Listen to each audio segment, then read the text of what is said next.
Hayo yameelezwa na viongozi wa chama hicho kwa niaba ya walimu katika mkutano mkuu wa chama uliofanyika kwa lengo la kufanya uchaguzi wa viongozi mbalimbali watakaokiongoza chama hicho kwa muda wa miaka 5 ijayo.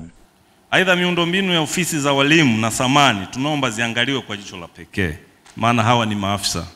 Kumekuwa na malalamiko kuhusiana na kutumikia muundo baada ya kutoka masomoni pasipo mabadiliko ya mishahara. Chama tunashauri utaratibu huo uangaliwe upya. Chama kinashauri mshahara wa mwisho ndio ufanyiwe hesabu badala ya kutafuta wastani wa mishahara 3 bora. Hata hivyo, bado tunaomba serikali kurudi kwenye kikokotoo cha awali. Walimu wetu hawa hawana viti vya kukalia ofisini, meza na viti. Tunapata shida kidogo. Ni kweli serikali inajenga, ni kweli serikali inanunua vikalio vya wanafunzi, lakini haituangalii sisi walimu.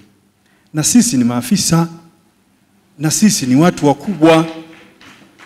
Sasa tunapoanza kuazimana viti ofisini, tukae tusahihishe, nadhani hii haijakaa vizuri. Akijibu baadhi ya maombi yaliyowasilishwa na chama hicho, Katibu Tawala wilaya Mbeya Mohamed Aziz amesema serikali inatambua changamoto za walimu na inaendelea kushughulikia. Malalamiko yataendelea kushughulikiwa kulingana na mazingira ya kila siku ya walimu wetu.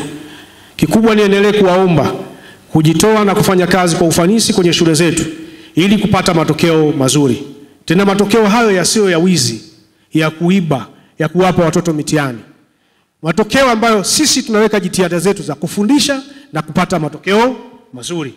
Na ikiwezekana ifike sehemu tuwe jiji la kwanza, ikiwezekana Tanzania, na mkoa wa kwanza kuwa na matokeo mazuri. Tuko tayari kuendelea kushirikiana nanyi.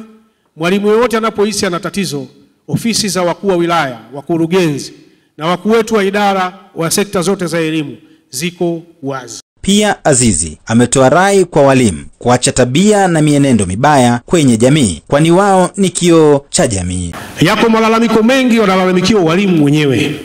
Sasa mimi niombe kupitia chama chetu CWT, twendeni tukawasimamia walimu wenzetu. Wako walimu wanaishi maisha magumu sana. Sio kwa sababu walipwi mshahara, lakini mwalimu amekopa mpaka inapitiliza. Yaani mpaka ATM yake ameiweka bondi. Ukifikia hivyo wewe mwalimu lazima upate matatizo. Mwalimu analewa, hata nguo ya kununua ya kubadilisha hana. Kwenda mbele za watu au mbele ya walimu wenzako unaona aibu. Tukumbushane walimu kutimiza wajibu wetu. Walimu kuwa na maadili mema na uadilifu, kufanya kazi kwa ufanisi. Nikiripoti kutoka Mbeya, mimi ni Samuel Mpogole.